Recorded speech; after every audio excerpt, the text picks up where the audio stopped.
C'est une honte. C'est une honte. Bon, bonjour à tous. La Maison du Grenat vous accueille aujourd'hui pour parler de cette catastrophe. Ce match honteux. Rouen contre Metz. 3-0 pour Rouen. Terrible performance de nos Messins. Socket, moi-même, je suis là pour un peu vous parler de cette rencontre. Grenat Forever a eu des petits soucis de dents de sagesse. Alors, les soucis de dents de sagesse combinés au mauvais match de nos Grenades hier soir, autant vous dire que il n'est pas en forme. Et donc j'ai décidé effectivement de le remplacer et de parler pour deux. Bon. Et donc effectivement on va parler de cette rencontre, vraiment... le mot de honte, certains vont dire qu'il est un peu trop élevé. Ou pas. Mais en tout cas, beaucoup de choses à dire sur cette rencontre absolument dégueulasse de nos joueurs messins. Commençons tout d'abord par le 11. Alors, sur le 11, il y a des choses intéressantes à voir. Parce que on s'était dit avec Grenat Forever, et une certaine personne de la communauté s'était interrogée dessus également. Évidemment, on fait tourner l'équipe, match de Coupe de France. Il faut rappeler qu'évidemment, le match a lieu le 6 janvier. Et que 5 jours plus tard, réception de Strasbourg en championnat pour la phase retour. Autant vous dire qu'on va pas forcément chercher à mettre tous les titulaires parce que il faut aller tout en douceur. En plus, c'est la reprise après une petite trêve hivernale. Donc forcément, il faut y aller en douceur. On va pas forcément chercher à mettre 90 minutes dans les pattes de joueurs qui n'ont pas forcément des remplaçants pouvant jouer à leur place en championnat en cas de pépin. Je cible en particulier des joueurs comme Habib Diallo ou Fabien Santonze. Mais, ce 11, et là où c'est un peu bizarre, c'est qu'on retrouve Habib Diallo, titulaire, et Fabien Santonze, titulaire. Et on comprend pas, on dit, mais il est fou, quoi.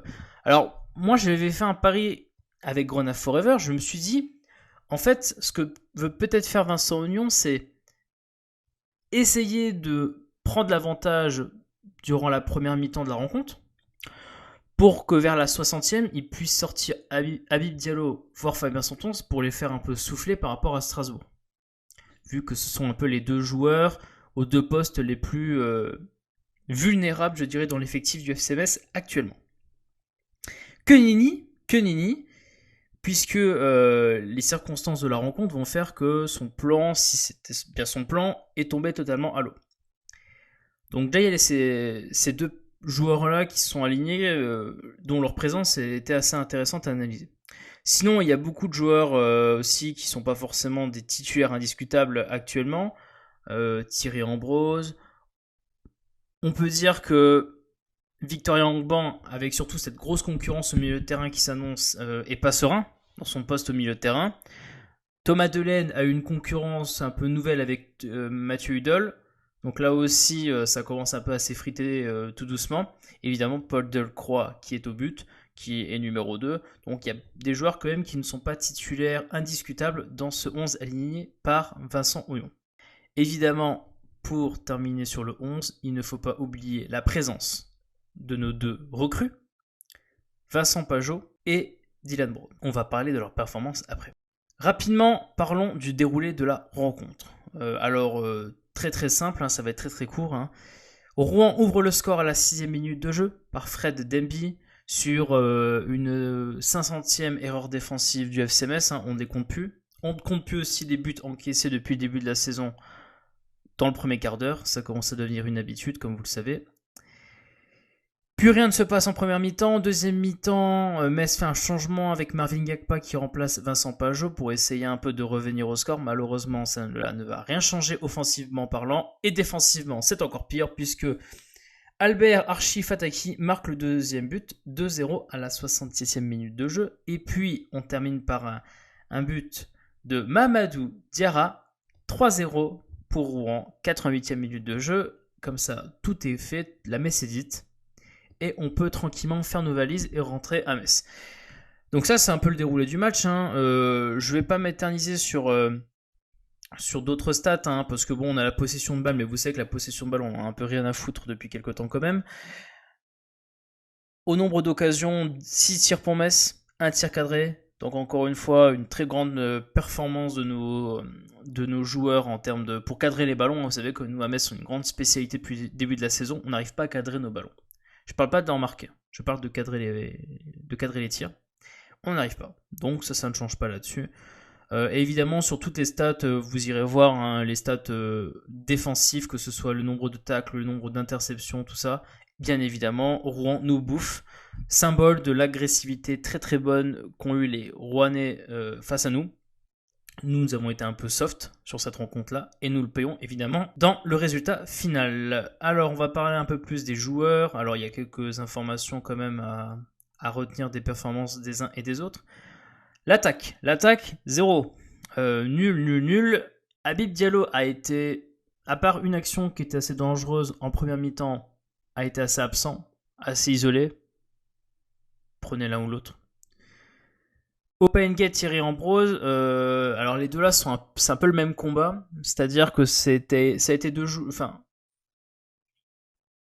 on a eu affaire à deux joueurs qui ont décidé lors de ce match de prendre la balle et de partir dans un numéro de soliste tel Ben Arfa, sauf que évidemment ils n'ont pas le talent dribble de Ben Arfa à sa grande époque, et donc forcément face à une équipe en face qui mène en plus 1-0 contre vous et qui vous attend, vous foncez dans un mur tout le temps, vous perdez les ballons, et donc c'est pour ça que Opengate et Thierry Ambrose ont perdu beaucoup de ballons sur cette rencontre.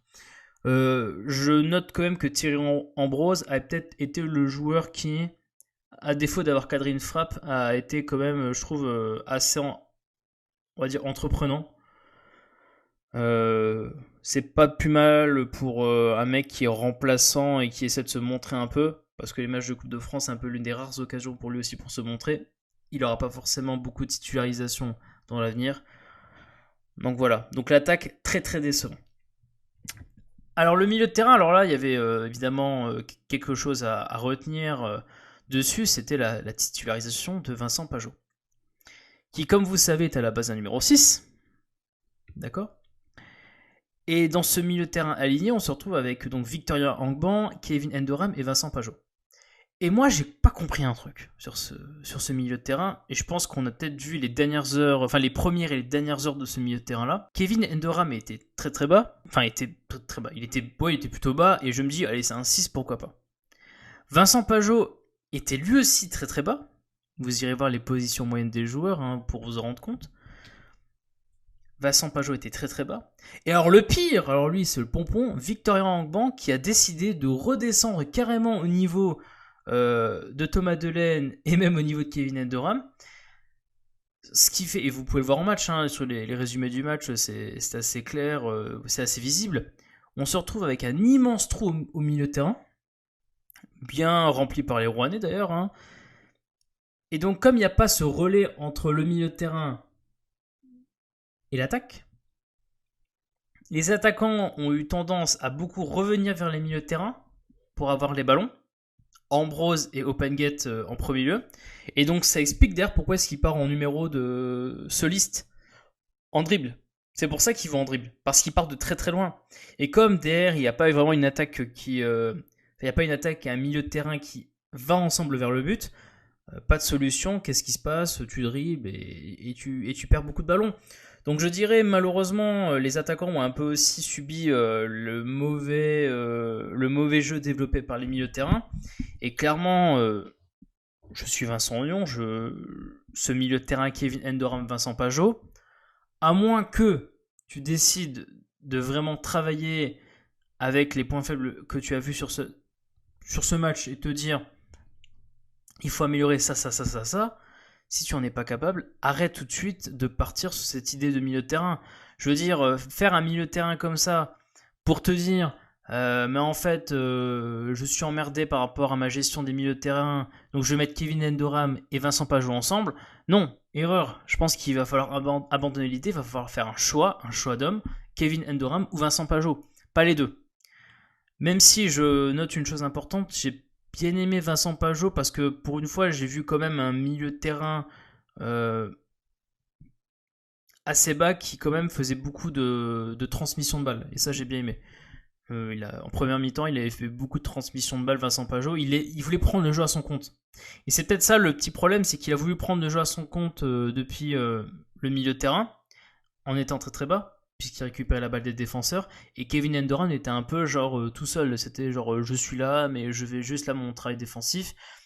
Et forcément, t'as un peu un doublon et t'as un mec qui a pris un peu plus le pouvoir sur l'autre dans l'organisation du jeu.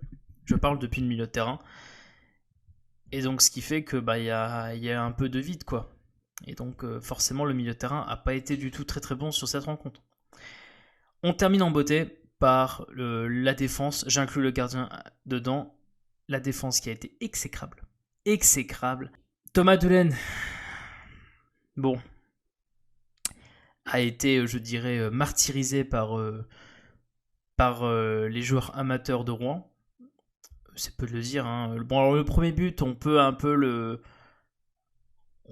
l'excuser parce qu'il y a ce décalage de toute la défense côté droit du FC Metz qui fait que comme l'un se jette sur un joueur, ça oblige l'autre joueur de Metz à venir sur le joueur qui a été laissé au marquage. Ça a tout décalé. Derrière, forcément, le joueur est libre. Et forcément, derrière, on arrive dans ce premier but.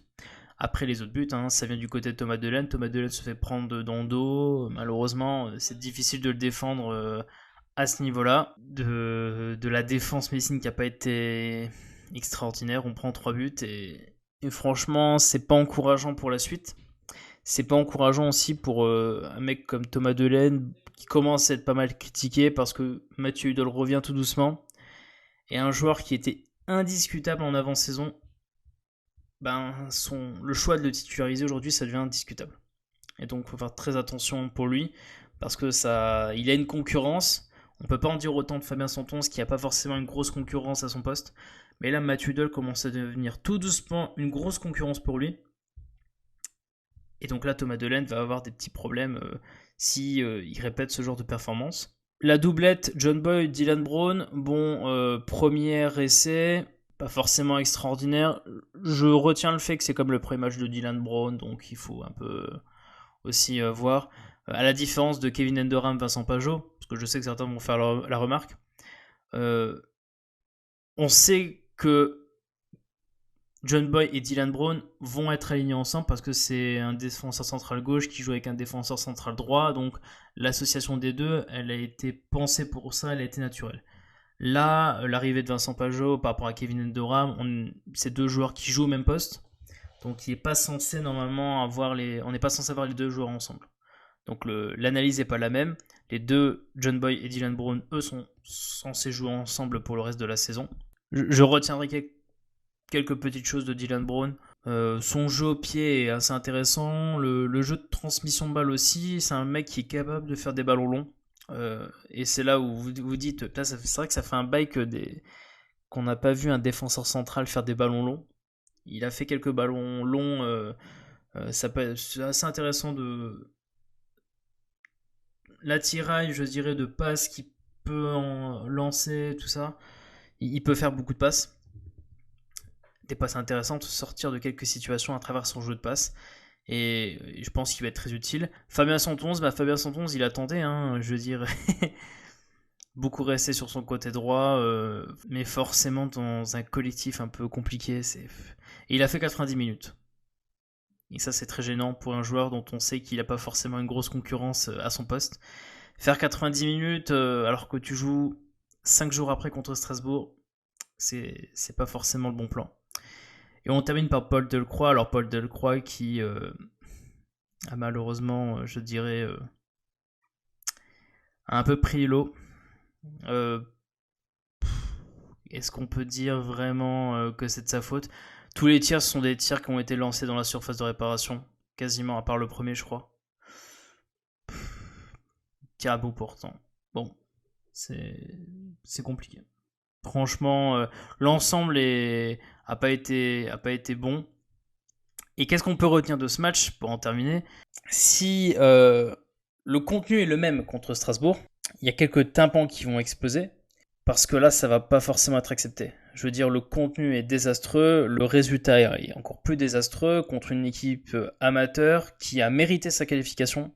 Mais ça reste une équipe amateur et il n'y a pas d'excuse de c'est la reprise, machin, truc. Je veux dire, les gars, putain, il y a 4 divisions d'écart, quoi. Il faut arrêter, quoi. À un moment, voilà. Tu peux pas perdre un 0 sur un fait de jeu, Eder ils tiennent, ils jouent replié, tu reviens pas au score. Ok, pourquoi pas. Mais là, tu prends 3 buts, quoi. 3 buts. C'est trop. C'est beaucoup trop.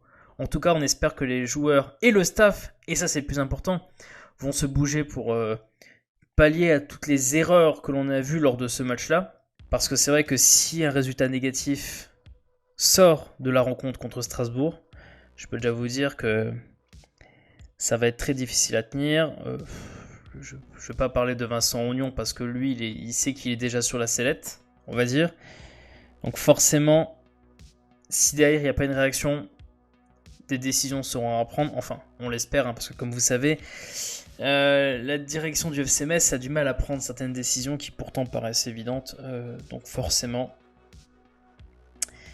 on va laisser le temps au temps et on va voir ce qui se passe. En tout cas, merci d'être resté jusqu'au bout de ce débrief. N'oubliez pas de liker, évidemment de me dire ce que vous avez pensé de cette terrible performance des joueurs messins. Mettez ça en commentaire. Et tout ce que je peux vous dire, c'est à la prochaine. On vous retrouvera prochainement avec Grenade Forever pour d'autres vidéos. Allez, à plus!